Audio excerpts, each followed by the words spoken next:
Je vous propose une exhortation sur le psaume 4 que je vais lire dans la version de la Colombe. Au chef de chœur avec instrument à cordes, psaume de David. Quand je crie, réponds-moi, Dieu de ma justice. Dans la détresse, tu me mets à l'aise. Fais-moi grâce, écoute ma prière. Fils des hommes, jusqu'à quand ma gloire sera changée en confusion? Jusqu'à quand aimerez-vous la vanité? Chercherez-vous le mensonge? Reconnaissez que l'Éternel s'est choisi un homme fidèle. L'Éternel entend quand je crie à lui. Agitez-vous, mais ne péchez pas. Parlez en votre cœur, sur votre couche, puis taisez-vous. Offrez des sacrifices de justice et confiez-vous en l'Éternel. Beaucoup disent, qui nous fera voir le bonheur? Fais lever sur nous la lumière de ta face, ô Éternel. Tu mets dans mon cœur plus de joie qu'au temps où abondent leurs froment et leurs vins nouveaux. Aussitôt couché, je m'endors en paix. Car toi seul, ô Éternel, tu me fais habiter en sécurité. Ce psaume a un parallèle très étroit avec le Sermon sur la montagne au chapitre 6 qui parle des biens terrestres et des biens célestes. Alors, ce psaume pose la question du bonheur que nous recherchons. Que cherchons-nous? Est-ce que nous cherchons le bonheur du vin et du froment? Ou est-ce que nous cherchons le bonheur d'une relation avec Dieu?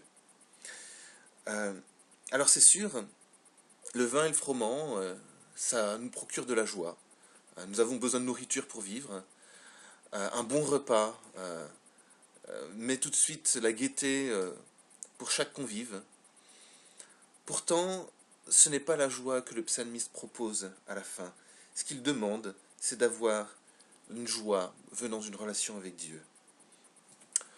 Cette relation avec Dieu lui procure de la paix, de la sécurité, de la joie. En fait, ce que le Nouveau Testament exprime comme qualité de l'Esprit de Dieu. Et cet esprit, nous pouvons l'avoir en tant que chrétiens lorsque nous nous convertissons à Dieu.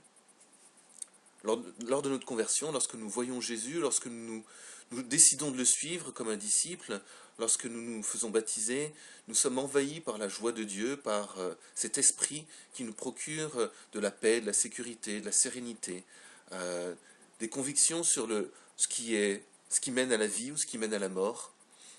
Et cette joie profonde nous procure un bien sans comparaison par rapport au vin et au froment.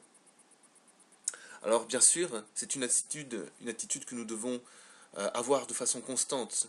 Nous devons veiller à garder et à faire fructifier cet esprit en nous, à garder cette relation avec Dieu. Parce que sinon, les inquiétudes, si le vin manque ou le froment manque, ces inquiétudes reviennent. Et moi, j'aimerais parler aux déshérités. Si vous êtes parmi les personnes qui manquent de quelque chose, peut-être manquez-vous d'une compagne, d'un compagnon, n'avez-vous pas assez de nourriture? Est-ce que vous avez un toit? Est-ce que vous avez besoin d'une voiture ou de je ne sais quoi, d'un travail qui vole votre joie? Vous avez peut-être le cœur qui palpite à cause de cela. Moi, j'avoue que de temps en temps, mon cœur palpite. Les nuits blanches, peut-être les connaissez-vous, j'en connais certaines aussi. Et la douleur dans la journée, au point que vaut mieux se coucher et dormir, eh bien, je vous comprends également. Mais finalement, le psalmiste, lorsqu'il est dans la douleur, dans la détresse, il se tourne vers Dieu. Quand je crie, réponds-moi, Dieu de ma justice. Dans la détresse, tu me mets à l'aise. Alors, j'aimerais que nous puissions regarder les paroles de Jésus, chapitre 6 de Matthieu, où Jésus parle également du bonheur terrestre et du bonheur céleste. Au verset 31, « Ne vous inquiétez donc pas en disant « Que mangerons-nous » ou « Que boirons-nous » ou « De quoi serons-nous vêtus » car ce sont les païens qui le recherchent. Or, votre Père céleste sait que vous en avez besoin. Cherchez premièrement son royaume et sa justice, et tout cela vous sera donné par-dessus. C'est une promesse extraordinaire de la part de Jésus. En nous tournant vers lui, en nous tournant vers Dieu, en cherchant son royaume et sa justice, Dieu prendra soin de nos besoins terrestres. Alors, c'est sûr que ces moments de doute, de difficulté doivent nous permettre d'avoir compassion, de ceux qui nous entourent et qui n'ont ni une relation avec Dieu, ni de quoi se nourrir.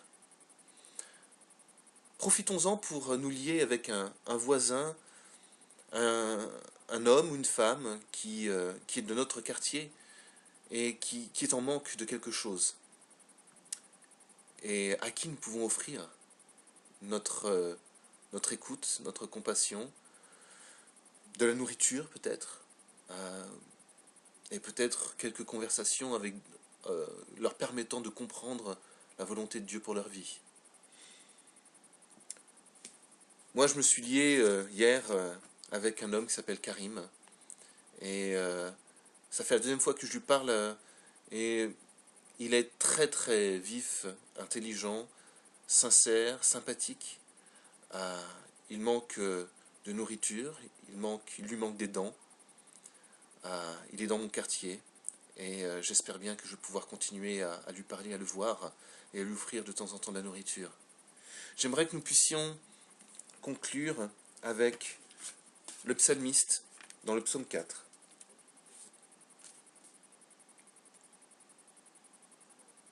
Offrez des sacrifices de justice et confiez-vous en l'Éternel. Choisissons notre relation avec Dieu plus que toute autre chose qui pourrait nous combler momentanément, mais finalement qui ne serait que recherche de vanité et mensonge. Une relation avec Dieu dure éternellement, une relation avec Dieu nous remplit profondément, et Dieu veille sur les siens. Je vous souhaite une très bonne journée. Au nom de Jésus, Amen.